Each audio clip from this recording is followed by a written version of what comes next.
How old is he? The question hung in the air of the dimly lit kitchen, each word weighted with a decade of unspoken history. Megan's fingers tightened around the edge of the marble countertop, her knuckles white. 8, she answered, the single word barely audible above the rain drumming against the windows. Jonathan Caldwell closed his eyes, the simple math devastating in its clarity. When he opened them again, they glistened with unshed tears. Why didn't you tell me? Have you ever kept a secret so long it became part of who you are? A truth so painful you built your entire life around protecting it? Tonight, in this mansion's shadowed kitchen, a billionaire just discovered the housekeeper he hired is the woman he abandoned years ago, and the little boy running through his halls is the son he never knew existed. What would you do if the man who broke your heart suddenly held your future, and your child's, in his hands? Would you trust him again, or would you run before he could hurt you both? Hello, my beautiful queens. Sometimes life brings us full circle in ways we never imagined. How many of us have carried burdens alone, thinking we had no choice? How many have protected our children with silence, with sacrifice, with stories that seemed kinder than the truth? My sisters, there's such strength in what you've endured, in every extra shift worked, every tear hidden, every time you chose to rise when the world gave you every reason to fall. But there's also courage in opening doors we've kept locked, in allowing others the chance to prove they've changed, in letting our children know their full story. Today's tale reminds us that while we can't rewrite our beginnings, we hold the pen for every chapter that follows. And sometimes, just sometimes, the ending can heal wounds we thought would hurt forever. You left, Megan said simply, her voice steadier now. You said you couldn't marry me. You said I deserved someone else. The words she'd rehearsed in her mind 1,000 times over the years finally spoken aloud. I was 2 months pregnant the day you walked out. I waited a week hoping you'd call. You didn't. So I decided he and I would be enough. The kitchen felt impossibly small suddenly, the space between them charged with a decade of choices neither could undo. Jonathan's tall frame seemed to fold in on itself as he leaned against the counter opposite her, his perfectly tailored suit incongruous in the homey kitchen at this late hour. I thought about you every day for years, he said, his voice cracking. Every time a relationship failed, every time I sat alone in this house, I wondered what I'd thrown away. I never imagined. He trailed off, running a hand through his dark hair now touched with silver at the temples. Megan looked away, blinking hard. She hadn't prepared for this. Not for the raw pain in his voice, not for the way it still reached something deep inside her that she thought had scarred over long ago. I was wrong, Jonathan continued after a moment. I was weak. I let my family's expectations dictate my life, and I hurt the only woman I ever really loved. His voice dropped even lower. And I hurt him, without even knowing he existed. The silence stretched between them, filled with the weight of years, of parallel lives that should have been one. I'm not asking for forgiveness, he finally said. I don't deserve it, but I'm asking for a chance to know my son. Not to take him from you, just to be part of his life however small you'll allow. Megan studied him for a long time. The Jonathan she'd known at 22 had been brilliant, ambitious, but ultimately bowed by the weight of family legacy. The man before her now carried different burdens. Success, yes, but also the unmistakable hollowness of a life built on compromise. She saw the regret carved into his face, the loneliness he had carried as silently as she had. Start small, she said finally. Saturday mornings. The lake. Teach him to skip stones. See if he likes you. The relief that washed over his face was almost painful to witness. He nodded, grateful. Thank you. If you've ever protected someone you love with a difficult choice, hit that like button right now. Morning came too quickly. Megan woke before dawn, her mind racing with the implications of last night's conversation. Henry still slept peacefully in his room across the hall, blissfully unaware that his world had tilted on its axis. She slipped from bed and padded to the window, looking out over the mist-covered grounds of the Caldwell estate. The east wing where they lived was comfortable beyond anything she could have provided on her own. Spacious rooms with high ceilings, plush carpets, windows that let in streams of golden light. For the past month, it had been their sanctuary, a place to rebuild after everything had fallen apart in Chicago. Now it felt like a beautiful trap. She could leave, pack their meager belongings and disappear before Jonathan woke. She had enough saved from her first month's salary to get them somewhere new, start over again. She'd done it before, but Henry's asthma had improved dramatically since they'd arrived. The clean Connecticut air, the space to run and play without the constant pollution of the city. His color was better, his breathing easier. Could she really take that away from him? And there was the truth she'd been avoiding since last night. Henry deserved to know his father, not the fiction of a dead hero she'd created, but the complicated, flawed reality of the man who had helped bring him into the world. A soft knock at her door interrupted her thoughts. "Mom!" Henry's voice, still thick with sleep. "Can I have pancakes?" Megan smiled despite herself. 8 years old and already so certain of what he wanted. "Coming, sweetheart." In the small kitchenette of their wing, she mixed batter while Henry set the table, his dark hair sticking up in the same impossible cowlick that had always plagued Jonathan. The resemblance that had once been a private ache was now glaringly obvious to her. How had she thought no one would notice? "Mr. Caldwell looked sad yesterday," Henry said suddenly, carefully arranging his fork and knife. "When I told him about your grilled cheese." Megan nearly dropped the mixing bowl. "Did he?" Henry nodded solemnly. His eyes got all crinkly at the corners, like yours do when you're trying not to cry. "Did I say something wrong?" "No, honey." She set the bowl down and crouched to his level. "You didn't say anything wrong.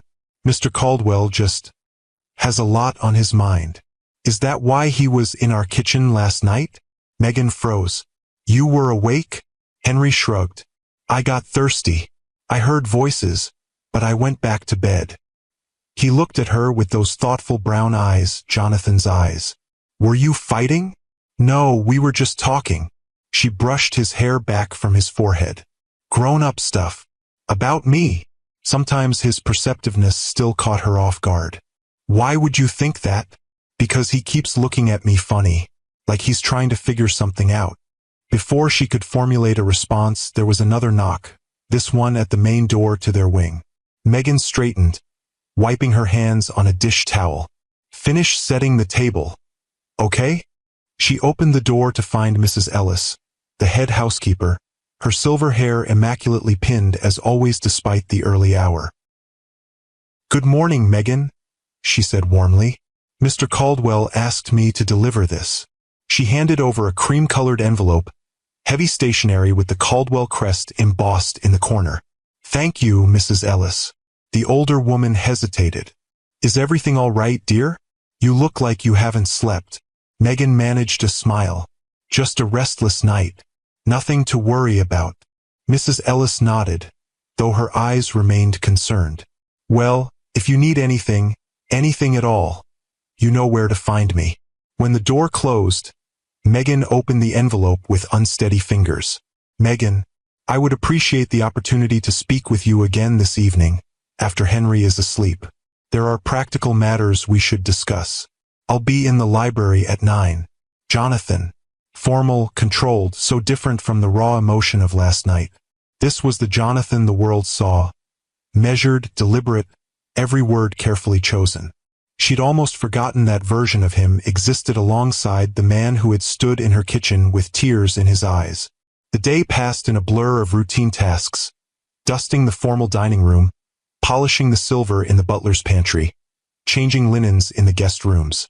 All the while, her mind raced with possibilities, with fears, with memories she'd locked away for years.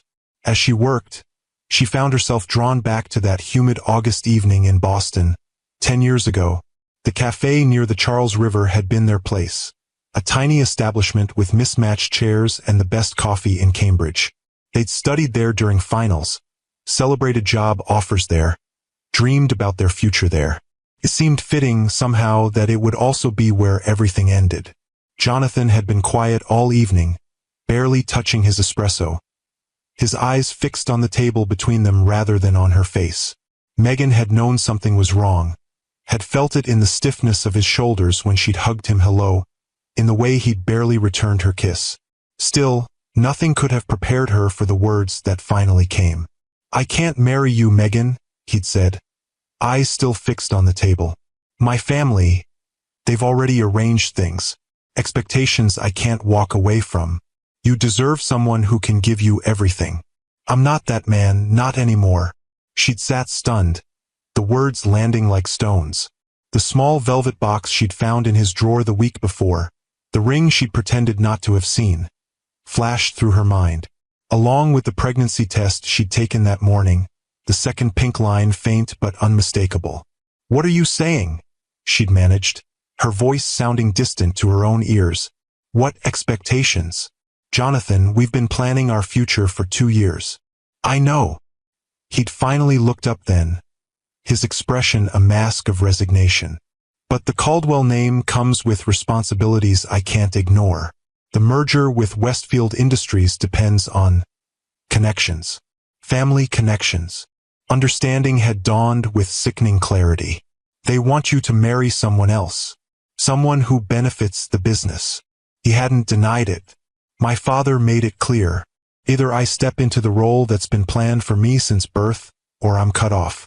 Not just financially, but from everything, the family, the business, the foundation work. And that matters more than us?" The question had torn from her throat, raw with betrayal. "You don't understand what it means to be a Caldwell." His voice had hardened then, a defense mechanism she recognized. "The legacy goes back generations. Thousands of employees depend on the company's stability. I can't just walk away because of feelings." Feelings. As if what they'd shared could be reduced to such a small word. "I see." She'd stood then, dignity the only thing keeping her upright. "Well, thank you for your honesty, Jonathan. I wouldn't want to interfere with the Caldwell legacy." "Megan, please." He'd reached for her hand, but she'd pulled away. "Don't." The word had been quiet but firm. "Just don't." He'd stood then too, reaching into his pocket and placing several bills on the table, enough to cover their drinks and then some, as if money could somehow soften the blow. "I'm sorry," he'd said, and for a moment, she'd almost believed him. "You deserve better." Then he'd walked away, his tall figure disappearing through the door and into the summer evening, leaving her alone with a cooling espresso and the secret growing inside her. She'd waited a week after that, hoping against hope that he'd call, that he'd change his mind, that what they'd shared would prove stronger than family pressure and business mergers. Each day of silence had been another stone in the wall she began building around her heart. On the 8th day, she'd packed her apartment, withdrawn from her graduate program, and bought a one-way ticket to Chicago. She told no one where she was going, not her few friends in Boston, certainly not Jonathan. She'd disappeared as completely as if she'd never existed. And in the years that followed, as she built a life for herself and Henry in Chicago, she'd sometimes wondered if that wasn't exactly what had happened. If the Megan who had loved Jonathan Caldwell with her whole heart had indeed ceased to exist, replaced by a woman who couldn't afford the luxury of dreams. Now, standing in the mansion he'd inherited, dusting priceless antiques that had been in his family for generations, she felt the bitter irony of it all. She had run as far as she could, only to end up exactly where she'd started. Caught in the gravity of Jonathan Caldwell's world, with far more at stake than just her own heart. The library doors were imposing, 10 feet tall, carved oak panels that had witnessed a century of Caldwell family discussions. At precisely 9 o'clock, Megan stood before them, smoothing her simple black dress with damp palms. She changed out of her work clothes, a small act of defiance. She wouldn't meet him as his employee tonight. She knocked once and entered without waiting for a response. Jonathan stood by the fireplace, silhouetted against the dancing flames. He changed too, the formal suit replaced by dark jeans and a gray cashmere sweater that reminded her painfully of their college days. "Thank you for coming," he said, gesturing to the leather armchairs arranged before the fire. "Would you like something to drink? There's wine, or I can have tea brought up." "I'm fine." Megan took a seat, perching on the edge of the chair. "You wanted to discuss practical matters?" Jonathan sat across from her, the firelight casting shadows across his face. Yes, about Henry. He paused, seeming to gather his thoughts. I've spent the day thinking about how to proceed. I don't want to disrupt his life more than I already have by my absence. Your absence was your choice, Megan reminded him quietly. A choice I made without all the facts. He leaned forward, elbows on his knees. If I had known you were pregnant, you would have what? Megan interrupted. Defied your family? Walked away from your precious legacy? I don't think so, Jonathan. You made your priorities very clear that night. He flinched as if she'd struck him. You're right. I can't change the past. But I can try to do better now. He took a deep breath. I'd like to establish a trust for Henry. For his education, his healthcare, whatever he needs. And I'd like your permission to spend time with him to get to know him. As you suggested, starting small. Megan studied him, searching for the manipulation, the hidden agenda. But all she saw was the same raw vulnerability from the night before. The trust isn't necessary. We've managed this long without your money. At what cost, Megan? His voice was gentle but insistent. I saw the medical bills in your nightstand when Mrs. Ellis was showing you the wing. Henry's asthma treatments, the specialists. You went through my things? Anger flashed hot in her chest. No. Mrs. Ellis mentioned you were concerned about medical expenses. I made inquiries. At her expression, he added hastily, not about personal details, just general costs for the treatments Henry needs. Megan stood abruptly, pacing to the window. Outside, darkness had swallowed the manicured grounds, her reflection ghostly in the glass. Do you have any idea what it's like? Working 3 jobs and still watching your child struggle to breathe because you can't afford the best treatments? Choosing between rent and medicine. Behind her, she heard Jonathan rise, his footsteps soft on the Persian rug. No, he admitted quietly. I don't. But I'd like to help now, if you'll let me. She turned to face him. Why should I trust you? You walked away once. What happens when this novelty wears off? When playing weekend father becomes inconvenient? Because Henry isn't a novelty or an inconvenience. He's my son. The simple declaration hung in the air between them. I've missed 8 years of his life. I don't want to miss any more. Something in his voice, a certainty she'd never heard before, gave her pause. And what do we tell him? That his dead father has miraculously returned from the grave. Jonathan winced. Is that what you told him? That I died. It was easier than explaining that his father chose a business merger over his mother. The words were sharp, but the anger behind them had dulled with time. What was I supposed to say?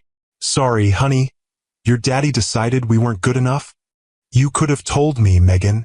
His voice dropped to barely above a whisper. Whatever you thought of me, I had a right to know. The accusation stung because there was truth in it. Maybe, she conceded. But you have to understand. I was 26, alone, terrified. You'd made your choice so clearly. I couldn't bear to have you reject him too. The silence that followed was heavy with shared regret, with the weight of decisions that couldn't be unmade. Finally, Jonathan spoke again. We need to tell him the truth. Not all at once, perhaps, but he deserves to know who I am. Megan nodded slowly. Yes, but not yet. Let him get to know you first as a person, not as the father who's been absent his whole life. Agreed. Jonathan hesitated, then added, There's something else. My mother will be visiting for Thanksgiving next month. She doesn't know about you or Henry yet. The mention of Eleanor Caldwell sent a chill through Megan. The formidable matriarch had never approved of her son's college girlfriend, the scholarship student with no family connections, no pedigree. Will you tell her? I have to, but I wanted to warn you first. He ran a hand through his hair, a gesture so familiar it made her heart ache. She'll be difficult. Some things never change, Megan murmured. A ghost of a smile touched his lips. Some things do. His eyes held hers for a moment too long, and she looked away first. Saturday morning, then, she said, moving toward the door. for Henry's first lesson in stone skipping. "I'll be ready." He didn't try to stop her as she left, but she felt his gaze follow her all the way out. Back in the East Wing, Megan checked on Henry, fast asleep with his favorite dinosaur tucked under one arm. She brushed a lock of dark hair from his forehead, studying the features she'd memorized over 8 years. The straight nose, the stubborn chin, the long eyelashes that were all Jonathan. "What am I doing?" she whispered to the sleeping child. "Am I making another mistake?" Henry shifted in his sleep but didn't wake. No answers there. In her own room, Megan pulled out the small wooden box she kept hidden at the bottom of her suitcase. Inside lay the few mementos she'd allowed herself to keep. A faded photograph of her and Jonathan on the banks of the Charles River, his arm around her shoulders, both of them laughing at something now forgotten. A pressed flower from the first bouquet he'd given her, the acceptance letter to the graduate program she'd abandoned. Beneath these, wrapped in tissue paper, was the smallest item, a tiny hospital bracelet with Baby Boy Harper printed in fading ink.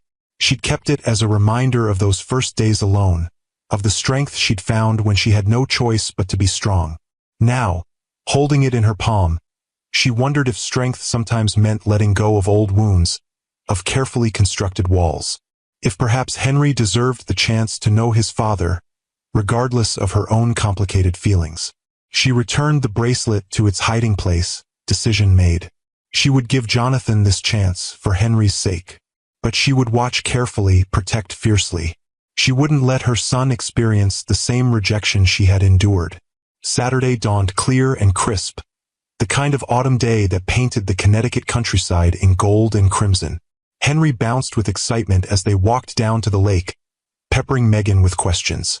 "Why does Mr. Caldwell want to teach me to skip stones? Does he have kids? Is he nice? Can I show him my rock collection?" Megan smiled despite her anxiety. "One question at a time, sweetheart.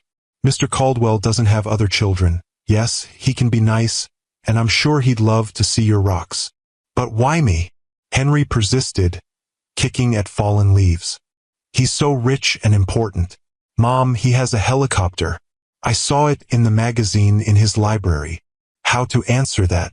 "Sometimes," she said carefully, "people who seem to have everything are actually missing the most important things, like someone to teach stone skipping to." Henry considered this with the seriousness only an 8-year-old could muster.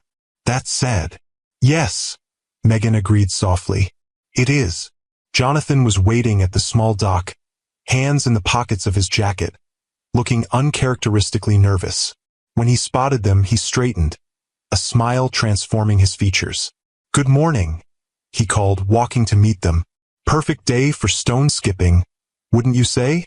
Henry nodded enthusiastically. "I brought my own rocks." He proudly held up the small pouch he'd filled with perfect skipping stones, collected from the garden path. Jonathan crouched to Henry's level, examining the offerings with exaggerated seriousness. "Excellent choices. You have a good eye." He selected one, testing its weight in his palm. "This one might get 5 skips at least." Henry beamed at the praise, and something twisted in Megan's chest. Joy and pain so intertwined she couldn't separate them. "I'll be up at the gazebo," she said, pointing to the small structure overlooking the lake. "Have fun." As she walked away, she heard Jonathan asking Henry about his favorite subjects in school, the boy's animated response carrying across the still morning air.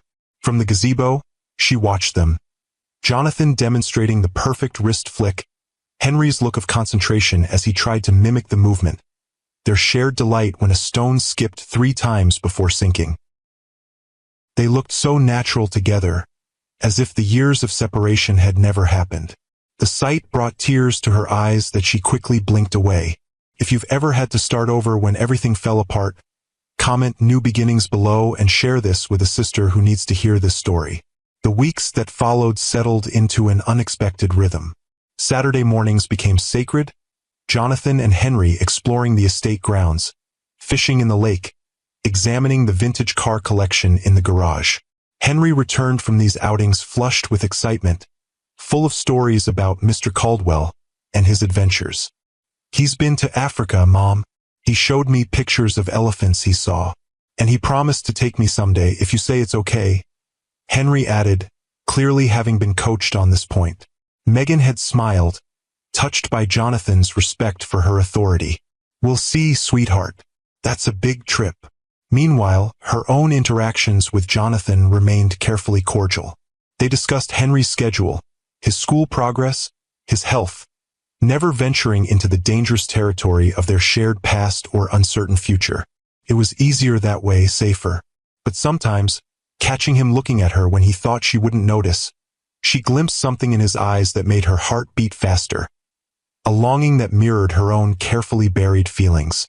October slipped into November, bringing shorter days and the first hints of winter. Henry's asthma improved steadily in the clean country air, his cheeks gaining color, his energy boundless. Megan found unexpected satisfaction in her work at the mansion, in restoring beauty to rooms that had been neglected during Jonathan's long absences. She learned from Mrs. Ellis that he had rarely spent more than a few days at the estate before their arrival, preferring his Manhattan penthouse or London flat. Now, he had canceled 3 international trips and conducted most business from his home office. "Never seen anything like it," Mrs. Ellis confided one afternoon as they polished silver together. "10 years I've worked here, and Mr. Caldwell's never stayed put this long. Something's changed in him." Megan had merely nodded, unwilling to examine the implications too closely. The peaceful routine they'd established shattered the week before Thanksgiving, when Eleanor Caldwell arrived unannounced 2 days earlier than expected.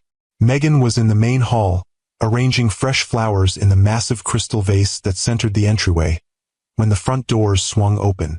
A blast of cold air preceded the elegant figure who swept in, trailing designer luggage and a harried-looking assistant. "Where is my son?" Eleanor demanded without preamble, stripping off leather gloves. Her sharp gaze landed on Megan, narrowing slightly. "You're new." Megan straightened, painfully aware of her work uniform and messy ponytail. "Yes, ma'am. I'm Megan Harper, the new housekeeper for the East Wing." Something flickered in Eleanor's eyes. Recognition? But that was impossible. They'd never met, though Jonathan had mentioned his mother's uncanny memory for names and faces. Perhaps she recalled Megan from photographs Jonathan had shown years ago. "Harper," Eleanor repeated, the name like ice on her tongue. "Tell Jonathan I've arrived. I'll be in the blue suite." "Of course, Mrs. Caldwell." Megan moved to the house phone to call Jonathan's office, feeling Eleanor's gaze boring into her back. The next morning, disaster struck. Henry, excited by the mansion's pre-Thanksgiving bustle, had been exploring the main house, something Megan usually discouraged but had allowed as she helped prepare guest rooms. He encountered Eleanor in the conservatory, where she was instructing the florist on arrangements. "Hello," he'd said with his usual friendly confidence. "I'm Henry. Do you live here too?" Eleanor had turned, annoyed at the interruption, then frozen, staring at the boy with an expression of dawning comprehension. "No," she'd replied slowly. "I'm Mrs. Caldwell, Jonathan's mother." Her eyes hadn't left Henry's face, cataloging every feature with growing alarm. "And who might you be?" "Henry Harper. My mom works here. We live in the East Wing." "Harper," Eleanor had repeated, the same way she'd said Megan's name, like something distasteful found on the bottom of her shoe. "How interesting. And how old are you, Henry?" 8, almost 9 in February. By the time Megan found them, alerted by a concerned gardener who'd witnessed the exchange, Eleanor's face had transformed into a mask of cold fury. She dismissed Henry with instructions to find Mrs. Ellis for a cookie, then rounded on Megan the moment he was out of earshot. "You?" she hissed, advancing until they were inches apart. "I remember you now. The scholarship girl Jonathan was infatuated with in college. The one who conveniently disappeared." Megan stood her ground. "Mrs. Caldwell, don't." Eleanor cut her off with a slashing gesture. "That boy is the spitting image of Jonathan at the same age. Did you think no one would notice? Did you come here to blackmail my son?" "I came here because I needed work," Megan replied evenly, though her heart raced. I had no idea Jonathan owned this estate when I applied for the position. A likely story. Eleanor's perfectly manicured hand closed around Megan's wrist. Listen carefully. Whatever scheme you've concocted, it won't work. The Caldwell name has survived far worse threats than some housekeepers. That's enough, Mother. Jonathan's voice, cold with a fury Megan had never heard before, cut through the conservatory. He stood in the doorway, his expression thunderous. Eleanor released Megan's wrist. Jonathan, I was just having a fascinating conversation with your employee. I heard exactly what you were saying. He crossed to stand beside Megan, his presence solid, protective. And if you ever speak about Henry that way again, you will no longer be welcome in my home. Eleanor's eyes widened in genuine shock. You can't be serious. You would choose this woman and her child over your own mother? Over your family? Henry is my family. The simple declaration hung in the air. My son. You've acknowledged this situation? Eleanor's voice rose in disbelief. There is no situation, Mother. There is only the fact that I have a son I didn't know about for 8 years, and I intend to make up for lost time. Jonathan's hand found Megan's, squeezing gently. Both Megan and Henry are under my protection now. You will treat them with respect, or you will leave. Eleanor stared at their joined hands, then at her son's resolute expression. Something shifted in her eyes, not acceptance but calculation. We need to discuss this privately. The implications for the company, for the family name. No. Jonathan's voice was firm. There's nothing to discuss. Henry is my son. That's all that matters. For a moment, Eleanor looked as if she might argue further. Then her training reasserted itself, the impeccable social mask sliding back into place. Very well. We'll speak later, when you're thinking more clearly. She swept from the room without another glance at Megan. When she was gone, Jonathan released Megan's hand, turning to face her. I'm sorry. I should have warned her before she arrived. It's not your fault. Megan rubbed her wrist where Eleanor's grip had left red marks.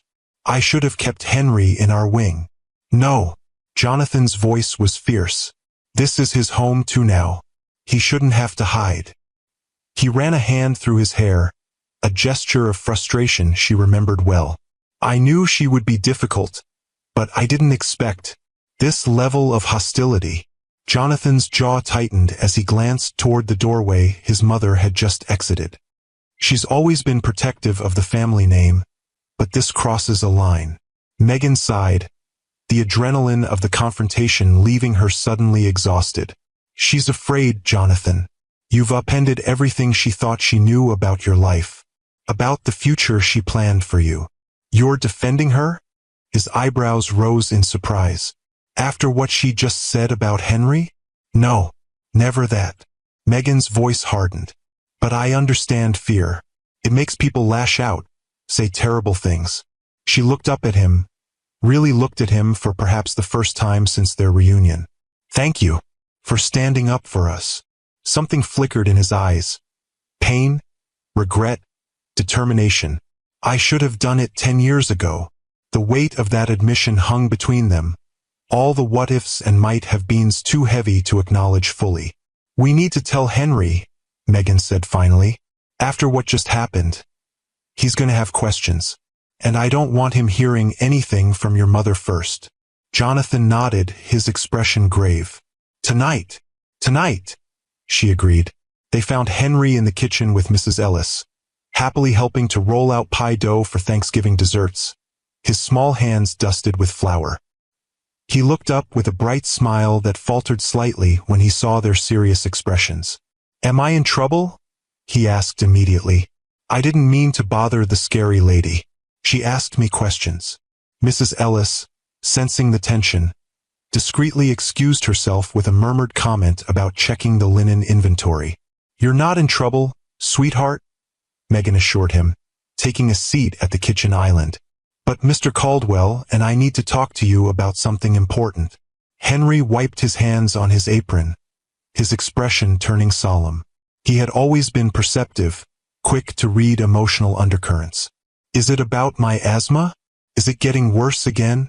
No, nothing like that, Jonathan said gently, sitting beside Megan. It's about me. About who I am. Henry looked between them, confusion evident. You're Mr. Caldwell. You own this house and a helicopter, and you're teaching me to skip stones. Despite the gravity of the moment, Jonathan smiled. Yes, all that's true, but there's something else. He glanced at Megan, seeking permission to continue. She nodded slightly, her heart pounding so hard she was certain they could hear it. Henry, Jonathan began carefully, do you remember what your mom told you about your father? The boy's brow furrowed. That he died before I was born. In an accident. His gaze darted to Megan. Mom keeps his picture in her special box, but she doesn't know I saw it once. Megan felt tears prick her eyes. She'd had no idea Henry had found the photograph. The thing is, Jonathan continued, his voice steady despite the emotion Megan could see he was fighting to control. That's not exactly what happened. Your father didn't die. He faltered, searching for words. What Mr. Caldwell is trying to say, Megan stepped in, reaching for Henry's small hand, is that he is your father, Henry. Silence fell in the kitchen, broken only by the distant ticking of the grandfather clock in the hall. Henry stared at them both, his expression cycling through confusion, disbelief, and the first sparks of anger. But you said he was dead, he finally said, his voice small but accusatory as he looked at Megan. You lied to me. The simple truth of it struck her like a physical blow. Yes, she admitted, her voice breaking. I did. I thought it would be easier than explaining that he wasn't part of our lives. Why weren't you? Henry turned to Jonathan, the question direct and unflinching. If you're my dad, why weren't you there? For my birthdays or when I was in the hospital with asthma or anything? Jonathan swallowed hard.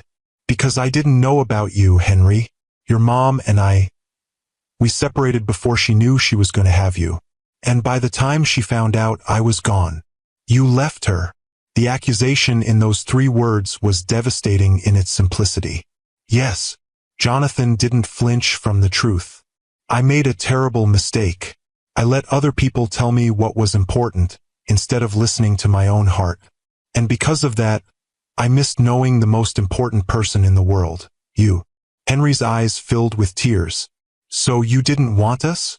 No, that's not, Jonathan began. But Henry had already slid off his stool, backing away from them both. You lied, he said again to Megan, his voice trembling. And you left, to Jonathan. He turned and ran from the kitchen, leaving a trail of flowery footprints in his wake. Megan moved to follow, but Jonathan caught her arm gently. Give him a minute, he said softly. It's a lot to process. She sank back onto her stool, tears flowing freely now. I've ruined everything. I should never have lied to him. You did what you thought was right, Jonathan said. We both made mistakes, Megan. Terrible ones. But we can't change the past. We can only try to do better now. She looked up at him through her tears, struck by the maturity in his words. So different from the young man who had walked away from her a decade ago. When did you get so wise? A sad smile touched his lips. Somewhere between the 3rd failed relationship and the 5th empty business triumph. Turns out success isn't much comfort when you're alone. Before she could respond, Mrs. Ellis appeared in the doorway, her normally composed face creased with worry. I'm sorry to interrupt, but the young master has taken his coat and run outside. With the temperature dropping, Megan was on her feet instantly. Which way did he go? Toward the lake, I believe. Jonathan was already moving. I'll find him. The paths can be treacherous after dark, and there's a storm coming in. He grabbed his coat from the hook by the kitchen door. Stay here in case he circles back. Megan shook her head firmly. He's my son. I'm coming with you. Something in her tone must have conveyed her determination, because Jonathan simply nodded, grabbing a second coat and handing it to her. Stay close. The grounds are extensive, and it's getting dark fast. They hurried out into the gathering dusk, the wind already picking up, carrying the scent of snow. The temperature had dropped dramatically in the last hour, and Megan felt fear clutch at her heart. Henry's asthma was always worse in cold weather. "Henry!" she called, her voice swallowed by the wind. "Henry, please come back." They followed the path toward the lake, Jonathan's flashlight cutting through the deepening shadows. The beam caught on something small and dark on the dock, Henry's favorite dinosaur toy, the one he carried everywhere. "He's been here," Jonathan said, picking it up. "Recently." A sudden gust of wind brought the first snowflakes, earlier than forecast. Megan pulled her coat tighter, scanning the shoreline desperately. "Henry, it's okay to be angry, but please come out now." Only the wind answered, whistling through the bare trees. "The boathouse," Jonathan said suddenly. "He might have gone there for shelter." They hurried along the shore to the small wooden structure where Jonathan kept a rowboat and fishing equipment. The door was ajar, swinging slightly in the wind. Inside, huddled in the farthest corner, they found Henry. His face was tear-streaked. His breathing labored in a way that sent ice through Megan's veins. "Henry!" She rushed to him, dropping to her knees. "Sweetheart, you're breathing. Where's your inhaler?" "Don't have it," he managed between wheezes. "Left it in my room." Jonathan was already on his phone. "I'm calling Dr. Winters.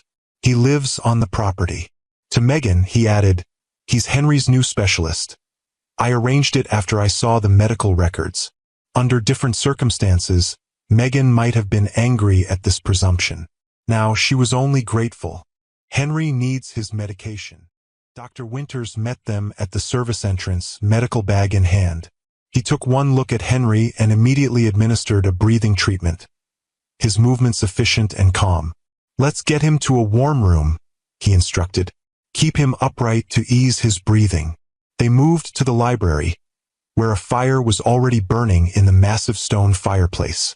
Mrs. Ellis appeared with warm blankets and hot water bottles, her face lined with concern. Gradually, with medication and warmth, Henry's breathing eased.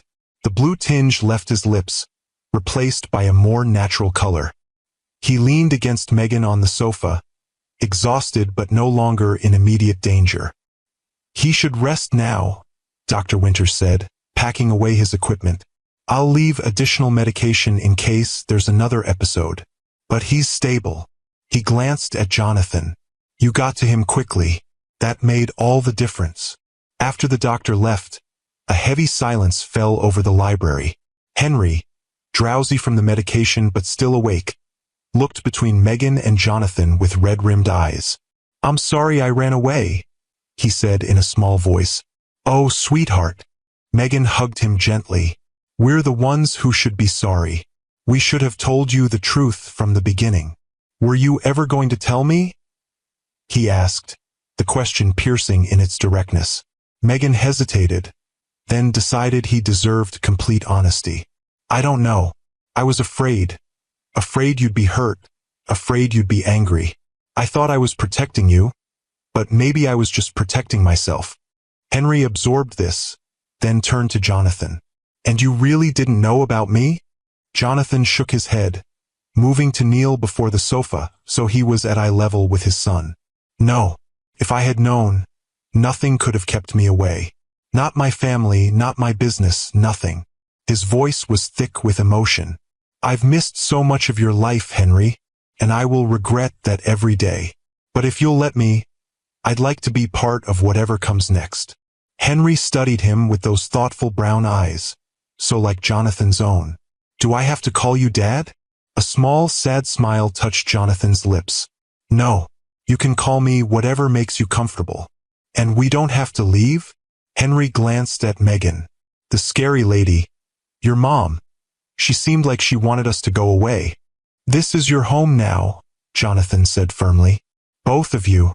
My mother will have to accept that, or she can return to Boston." Henry nodded, seemingly satisfied with this answer.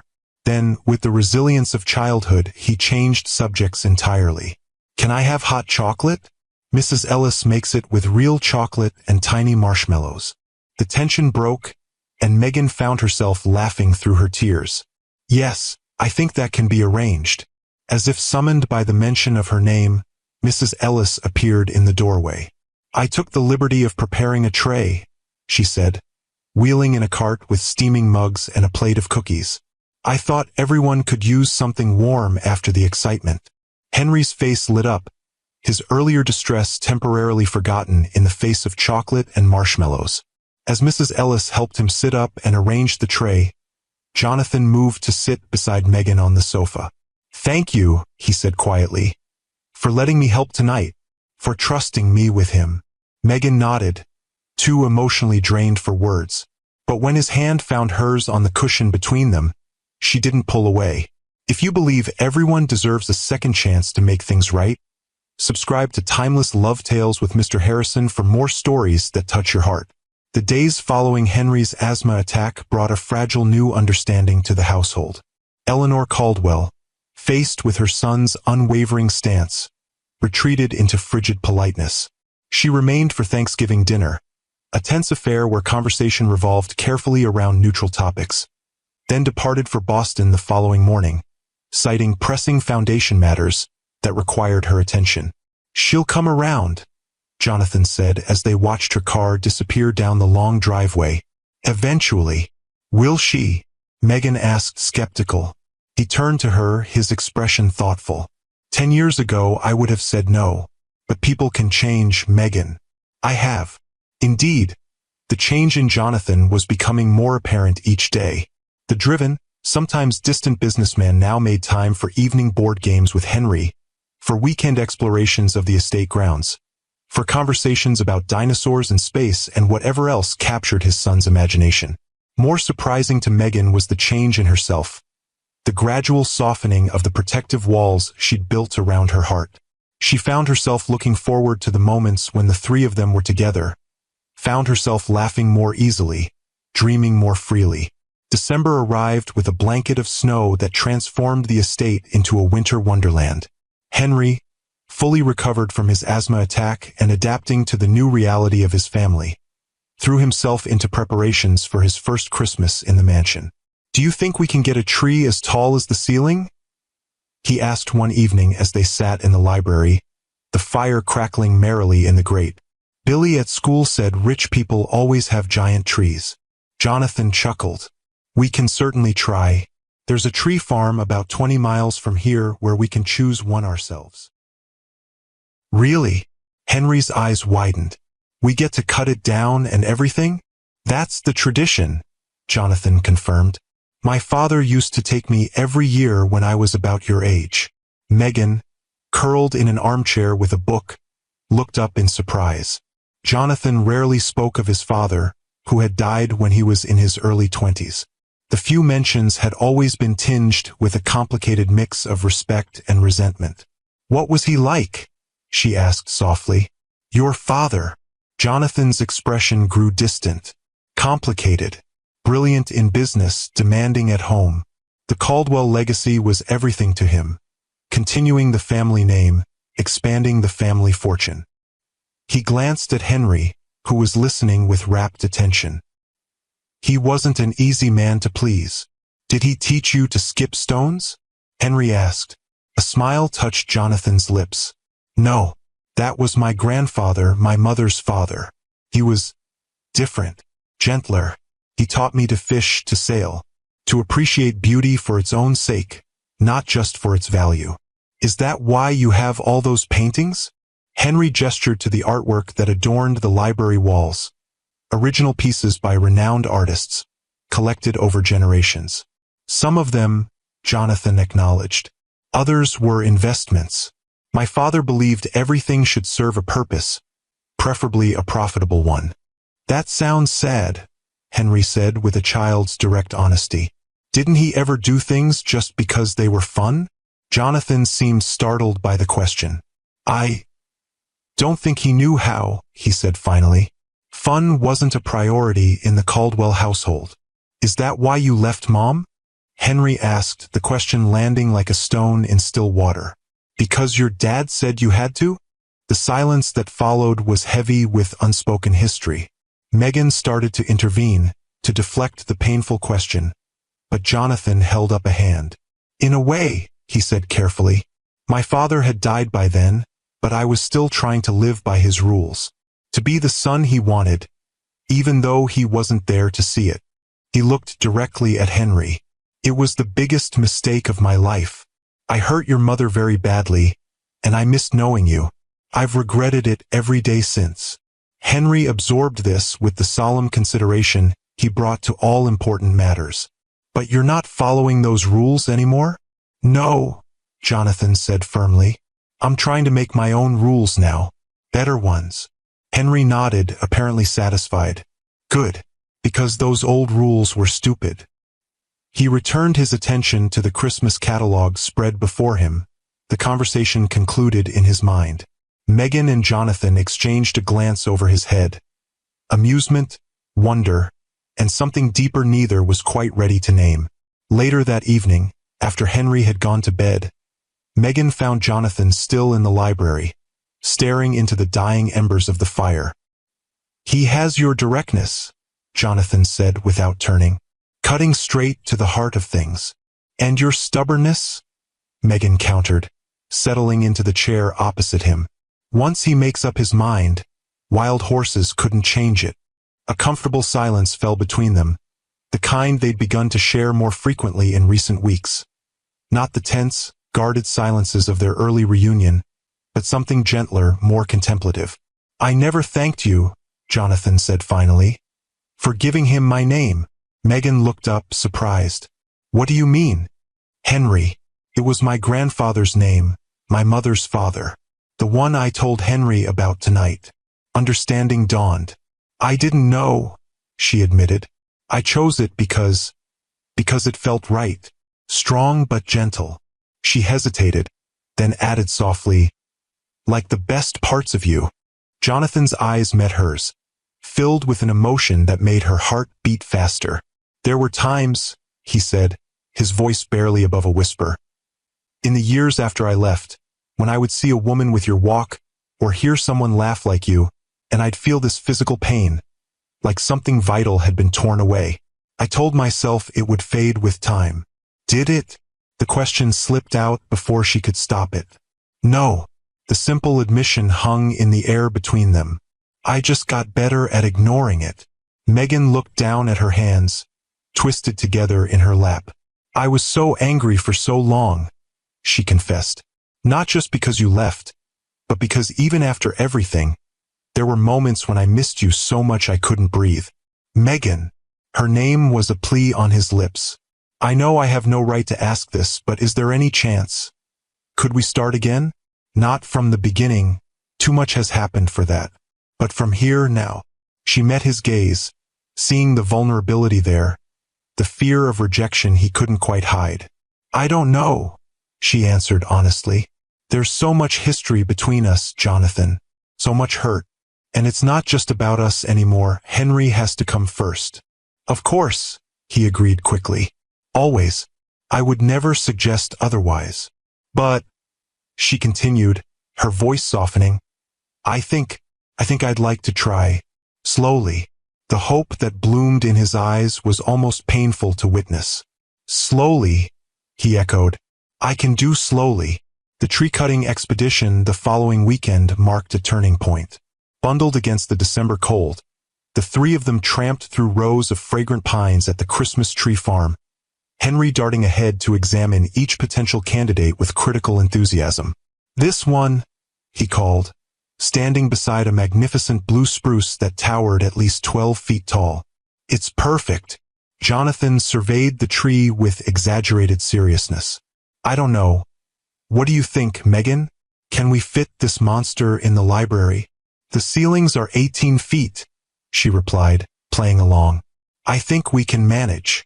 Henry bounced with excitement as Jonathan showed him how to help with the saw, the two of them working together to fell the massive tree.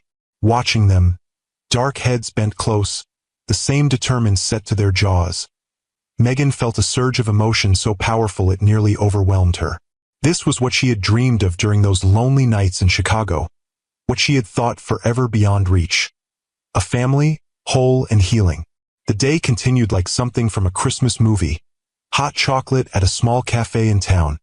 A horse-drawn sleigh ride through snow-covered fields, Henry's laughter ringing out in the crisp winter air.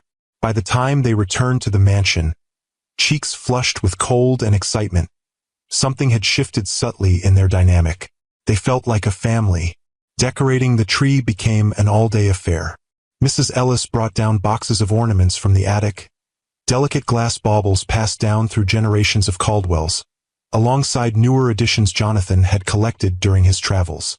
"This one's from Venice," he told Henry, unwrapping a hand-blown glass star. "And this, a delicate wooden nutcracker, is from Germany. Did you get one from every place you went?" Henry asked, carefully hanging the nutcracker on a sturdy branch. "I tried to," Jonathan admitted. "It was a way of making Christmas feel less empty, even when I was alone." The simple confession touched Megan deeply.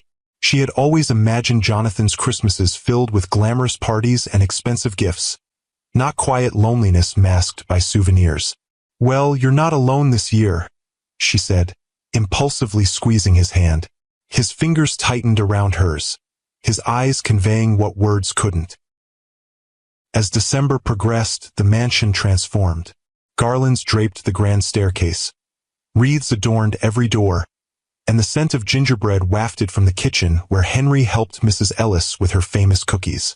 For the first time in years, Jonathan opened the estate to the annual staff Christmas party, inviting not just the household employees but the groundskeepers, gardeners, and their families.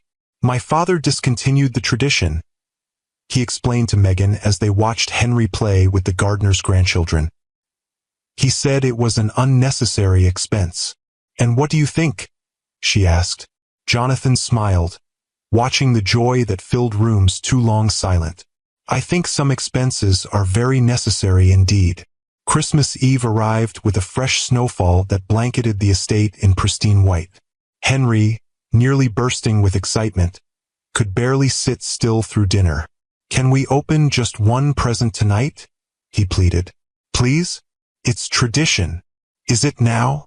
Jonathan asked, amused. "Whose tradition?" "Mine," Henry declared confidently. "Starting now." Megan laughed. "I think that can be arranged. One small gift tonight, the rest tomorrow morning." They gathered in the library, where the magnificent tree glittered with lights and ornaments. Henry's one small gift turned out to be a telescope. Not exactly small, but perfect for the budding astronomer who had recently developed a fascination with the night sky.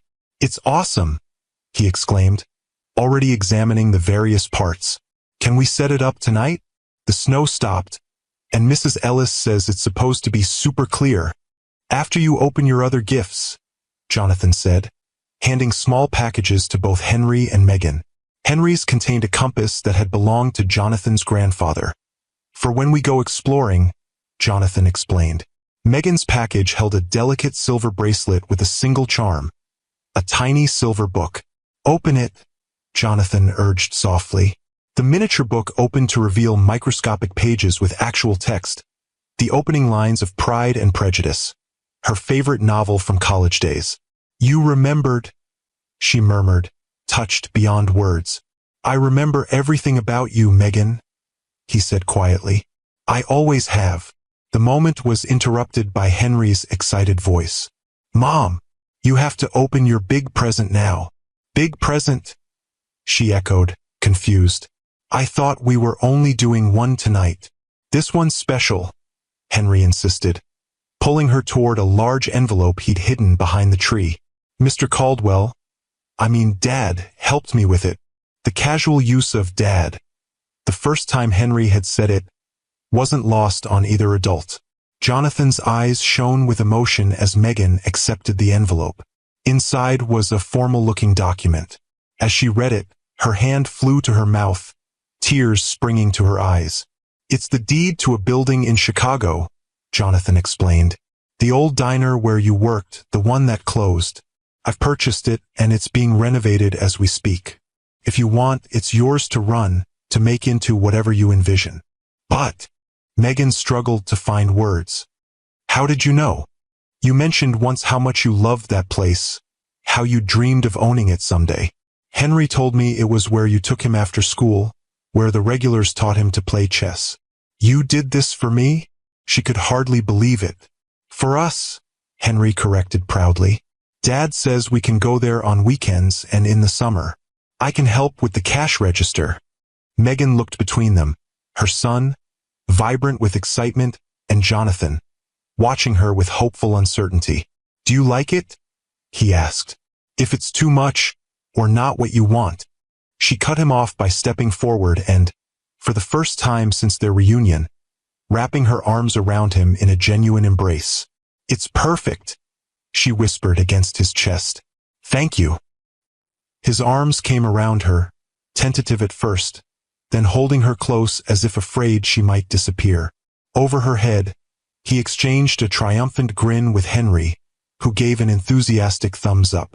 Later, after Henry had finally been persuaded to go to bed with promises of telescope assembly first thing in the morning, Megan and Jonathan stood on the terrace, watching the stars emerge in the crystal-clear winter sky. You've given us so much, Megan said softly. The diner, this home, a future for Henry the first could never have provided on my own. You gave me a son, Jonathan replied simply. Nothing I could ever do would equal that gift. He turned to face her, snowflakes catching in his dark hair. I meant what I said, Megan. I want to try again, not to erase the past, but to build something new. Something better. She studied him in the moonlight, this man who was both familiar and strange. The boy she had loved, shaped by years of success and solitude into someone deeper, more thoughtful. I'm still afraid, she admitted. Afraid of being hurt again. Afraid of Henry being hurt. I know. He didn't try to dismiss her fears or offer empty reassurances. I can only promise to do everything in my power not to let that happen. To be worthy of the second chance you're giving me. Megan took a deep breath, the cold air sharp in her lungs. When you left, she said slowly, I thought my heart would never heal. I built walls around it, around Henry, trying to keep us safe. But I'm starting to think that safety isn't always found in walls. Where is it found? He asked, his voice gentle. In courage, maybe. In being willing to risk pain for the possibility of joy. She looked up at him, snowflakes melting on her eyelashes. I'm not ready to make promises, Jonathan, but I am ready to try. He nodded, understanding in his eyes. That's all I ask. Slowly, giving her every chance to pull away, he leaned down and brushed his lips against hers. A kiss as light as the snowflakes falling around them, but filled with promise. If this story touched your heart, please hit that like button and share it with someone who needs to remember that it's never too late for healing. Spring came to Connecticut in a riot of color. Daffodils carpeting the estate grounds, cherry blossoms framing the long driveway, new leaves unfurling on the ancient oaks. With it came changes, some subtle, others profound. Henry, now 9, had fully embraced his new reality. Jonathan was dad now, no hesitation or awkwardness in the title. Their bond had deepened through shared interests. Astronomy, sailing, the restoration of a vintage motorcycle that sat in pride of place in the garage. Megan divided her time between Connecticut and Chicago, overseeing the renovation of the diner, now renamed Harper's. She had discovered an unexpected talent for business, applying the same meticulous attention to detail that had made her an excellent housekeeper to the creation of a warm, welcoming establishment that honored the diner's history while looking toward its future. Jonathan supported her vision completely, offering advice when asked but never imposing his own ideas. This is your dream, he told her. I'm just happy to help make it reality. Their relationship had evolved too cautiously but steadily. Weekend dinners in the city after she'd spent days at the diner site. Quiet evenings on the terrace after Henry was asleep. Conversations that stretched into the night, rediscovering each other as the people they had become rather than those they had been. The physical aspect progressed more slowly. Tentative kisses, hands held under starlight, the gradual rebuilding of trust that had been so thoroughly broken. Jonathan never pushed, never presumed. His patience a testament to how deeply he valued this second chance. Eleanor Caldwell remained a complicated presence in their lives. Her initial hostility had softened somewhat in the face of Henry's undeniable charm and Jonathan's unwavering stance. But she maintained a certain reserve, particularly toward Megan. "She's trying," Jonathan said after a tense Sunday lunch where Eleanor had managed to be simultaneously polite and dismissive. "In her own way." "Is that what that was?" Megan asked dryly. "I'd hate to see her when she's not trying." He laughed, pulling her close. "Give her time. You've already won over the most important Caldwell." He nodded toward Henry, who was showing his grandmother his latest science project with infectious enthusiasm. Despite Eleanor's reservations, plans progressed for a small family wedding in June. Nothing elaborate, just a simple ceremony in the estate's rose garden, with Henry proudly serving as best man. "Are you sure this is what you want?" Jonathan asked Megan one evening as they reviewed the modest arrangements. "We could wait longer if you're not ready. Or if you'd prefer something more formal." She silenced him with a kiss. "This is exactly what I want. Us, Henry, the people who matter most. The rest is just details." The night before the wedding, Megan found herself unable to sleep. She slipped from her room, still separate from Jonathan's, a boundary that would fall tomorrow, and made her way to the kitchen for tea. To her surprise, she found Eleanor already there, elegant even in a silk robe, stirring honey into a steaming cup. "Couldn't sleep either?" the older woman asked, her tone neutral. "Pre-wedding jitters, I suppose," Megan admitted, filling the kettle. Eleanor watched her for a moment, then said abruptly, "You're not what I wanted for him." Megan turned, kettle forgotten. "I know. I had plans. Connections that would strengthen the business, the family position." "I know that too." Eleanor's perfectly manicured fingers tapped against her cup. "But he was never happy. Not with any of the suitable young women I introduced. Not with the life I envisioned." She looked up, meeting Megan's gaze directly. "He's happy now. With you and the boy." It wasn't quite an endorsement, but from Eleanor Caldwell, it was as close as Megan was likely to get. "Yes," she said simply. "We're happy too." Eleanor nodded once, decisively. "Then I suppose I'll have to accept that my son knows his own mind after all." She rose gracefully. "I've had a trust established for Henry, for his education and future. Jonathan doesn't know. I'd prefer to keep it between us for now." Megan was stunned by the unexpected gesture. "Thank you. That's very generous." "He's a Caldwell," Eleanor said, as if that explained everything. Perhaps in her mind it did. "Good night, Megan. Try to get some rest. Tomorrow will be significant." After she'd gone, Megan sat alone in the kitchen, marveling at the strange turns life could take. 10 years ago, she had fled Boston heartbroken and alone, certain that Jonathan Caldwell and his world were lost to her forever. Now, she was hours away from becoming his wife, from officially making their unconventional family whole. The wedding day dawned clear and perfect, the June roses at their peak, their fragrance filling the garden. Henry, solemn in his new suit, took his responsibilities as best man with grave importance, carefully guarding the rings Jonathan had entrusted to him. Mrs. Ellis helped Megan dress in the simple ivory gown she had chosen, elegant but understated, like the small gathering itself. As she fastened the pearl earrings that had been her mother's, Megan caught sight of herself in the mirror and paused, struck by the woman reflected there. Not the frightened young student who had fled Boston, nor the struggling single mother who had worked 3 jobs in Chicago, but someone new, someone who had been forged through hardship into strength, through pain into resilience. "You look beautiful, dear," Mrs. Ellis said softly, adjusting the simple veil. "Absolutely radiant." "Thank you," Megan replied, smoothing the silk of her gown. "For everything. For welcoming us when we first arrived. For being so kind to Henry. That boy is a blessing," Mrs. Ellis said firmly. "And you've brought life back to this house. It was too quiet before, too empty." She checked her watch. "It's nearly time. Are you ready?" Megan took a deep breath, centering herself in this moment that once seemed impossible. "Yes, I'm ready." The garden ceremony was everything she had hoped for. Intimate, meaningful, focused on the three people who had found their way back to each other against all odds. Jonathan waited beneath an arch of climbing roses, his expression transforming as Megan appeared on the stone path. Henry stood proudly at his father's side, beaming as he watched his mother approach.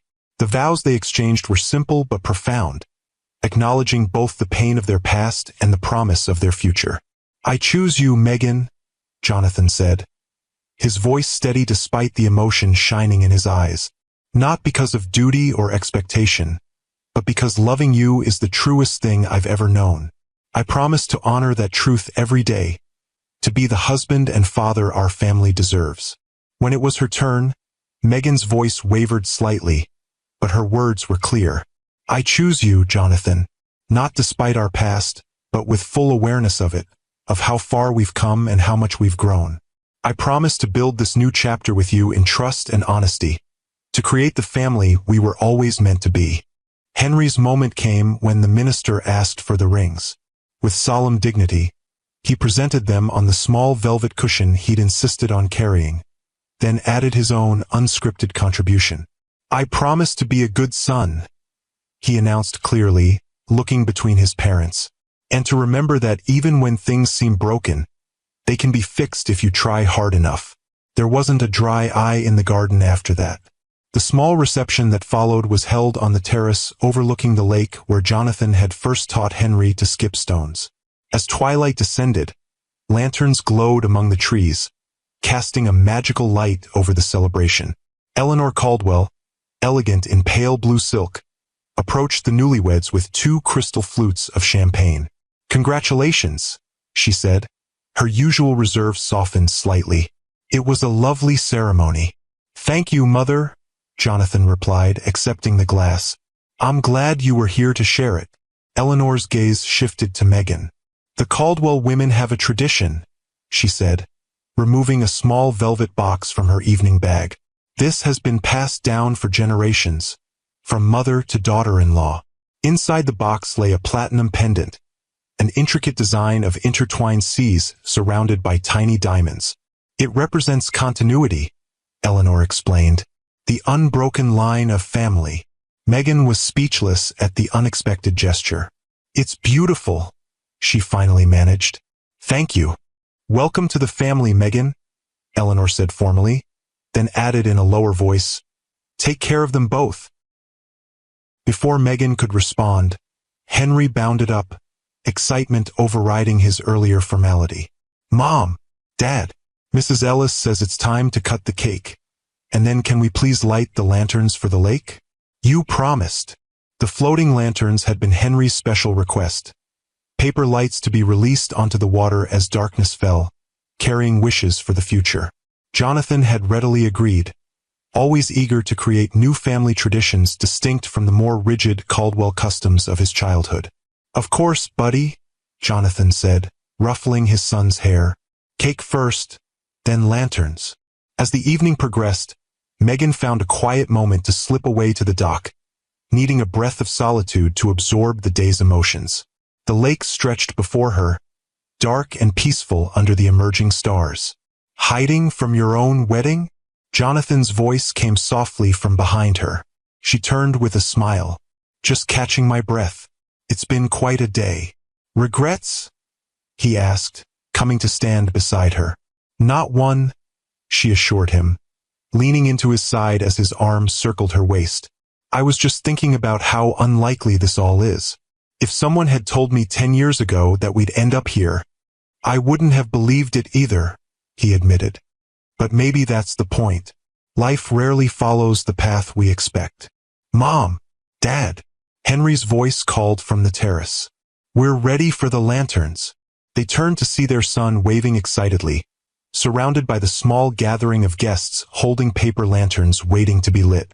"Coming," Jonathan called back. Before they left the dock, he pulled Megan close for a kiss that held all the promise of their new beginning. "Mrs. Caldwell," he murmured against her lips. "That's going to take some getting used to." She laughed softly. "We have time," he reminded her. "All the time in the world." Hand in hand, they returned to join their son and their guests, to light lanterns that would float like dreams across the dark water, carrying hopes for a future that once seemed impossible. The years that followed brought changes both expected and surprising. Harper's Diner became a Chicago institution, its warm atmosphere and excellent food drawing loyal customers and critical acclaim. Megan split her time between the Connecticut estate and the apartment above the diner, finding fulfillment in building something that was truly her own. Jonathan, inspired by Megan's entrepreneurial spirit, gradually shifted his focus from the traditional Caldwell industries to more philanthropic ventures.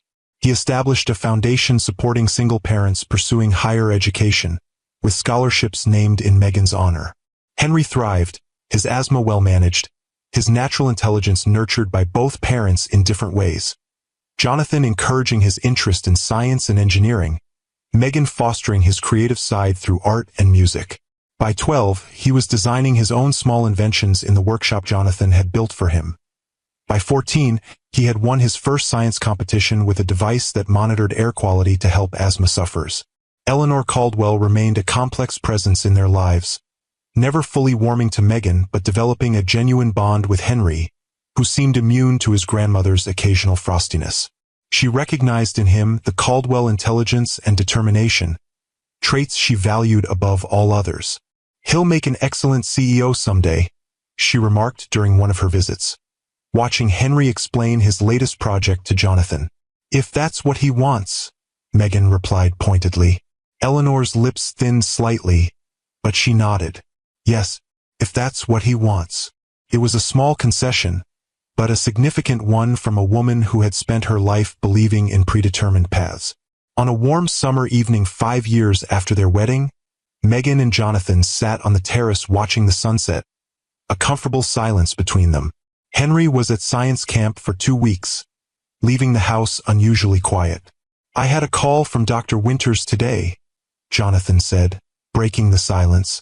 "Henry's latest lung function tests show significant improvement. He thinks Henry might outgrow the asthma entirely by his late teens." "That's wonderful news," Megan said, relief evident in her voice. Though Henry's condition had been well controlled for years, she had never stopped worrying during every cold, every change of season. "It got me thinking," Jonathan continued, taking her hand, "about how close we came to missing all of this. If you hadn't answered that ad, if I hadn't come home early that week, if I had told you I was pregnant 10 years ago," Megan added softly. He nodded, his thumb tracing circles on her palm. "So many moments where it all could have gone differently.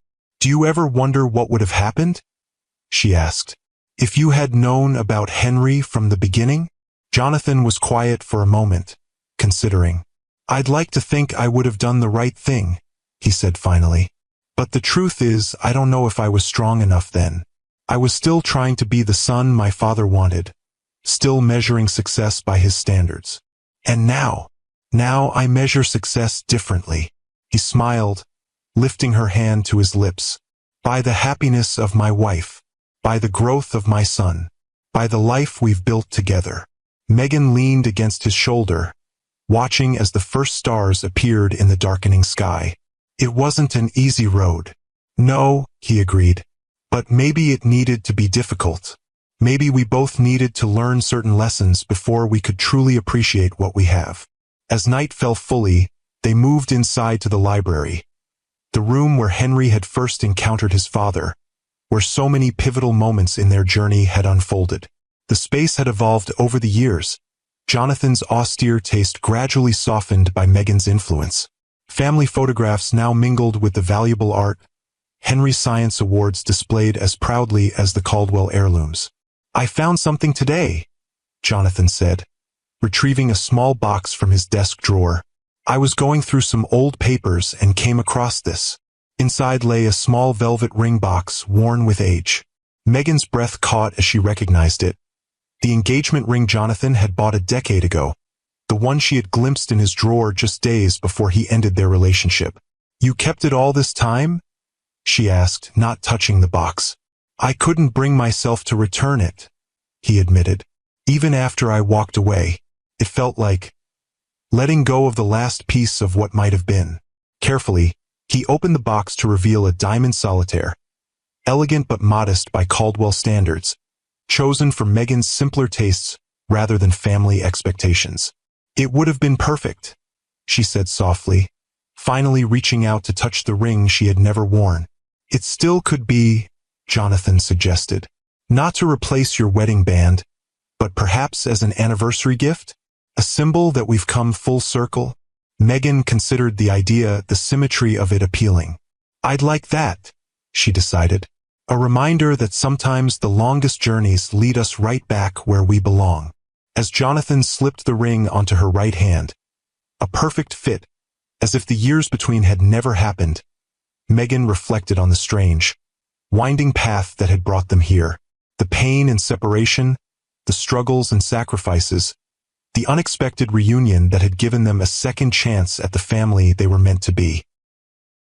"I love you," she said simply, the words holding the weight of their shared history and the promise of their future. "And I love you," he replied, drawing her close. "Always have, always will."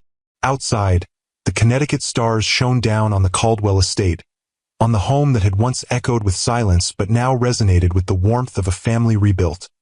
Not from obligation or expectation, but from love that had endured against all odds, growing stronger through the very trials that might have destroyed it. In the end, what began with heartbreak and a secret became something stronger. A family forged through adversity, tempered by time, and bound together not by the rigid legacy of the past, but by the more resilient bonds they had chosen to create. Henry would return from camp in a few days, filling the house once more with his energy and ideas. Eleanor would visit for his birthday next month, bringing expensive gifts and her gradually softening presence. The diner in Chicago would continue to thrive under Megan's careful guidance. Jonathan would balance his business responsibilities with the family life he had come to value above all else. And through it all, Megan and Jonathan would continue to build their unexpected second chance. Day by day, moment by moment, choice by choice, creating a legacy of their own, one founded not on wealth or status or family name, but on the simple, profound truth that sometimes love takes the longest route home. If this story touched your heart, please hit that like button and share it with someone who needs to remember that it's never too late for healing.